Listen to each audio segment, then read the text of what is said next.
There are 5 realities of the believer's participation with Christ. Number 1, we are crucified with Christ. Galatians chapter number 2 and verse 20. I am crucified with Christ, nevertheless I live.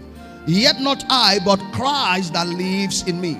Number 2, we are buried with Christ. Somebody say, I'm buried with Christ. Romans chapter number 6 and verse 4. Therefore, we are buried with him by baptism into death, that in as likeness was raised up from the dead by the glory of the Father, even so also we should walk in the newness of life. In the same likeness that Christ was risen from the dead, the believers, as we are buried with Christ, we are invited into an opportunity to start a new life. Number 3, we are risen with Christ. Somebody say, I'm risen with Christ. Ephesians chapter number 5, you can read from verse 5 to 6. Said, even when we are dead in sin, had he quickened us together with Christ and has raised us up together.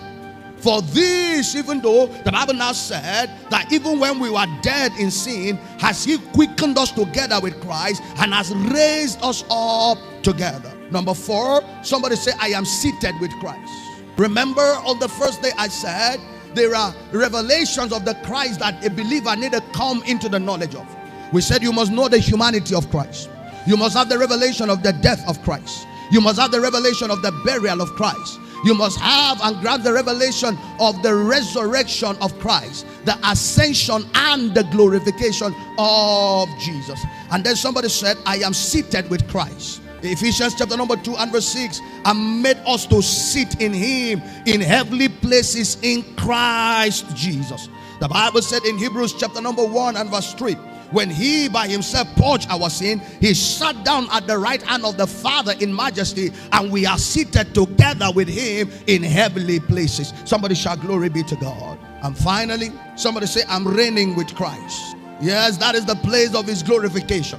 The Bible said in Romans chapter number 5 and verse 17, much more, those who have received the abundance of grace and the gift of righteousness shall reign in life by one Jesus Christ. Revelation 5 and verse 10, and he has made us unto our God kings and priests, and we will reign on earth.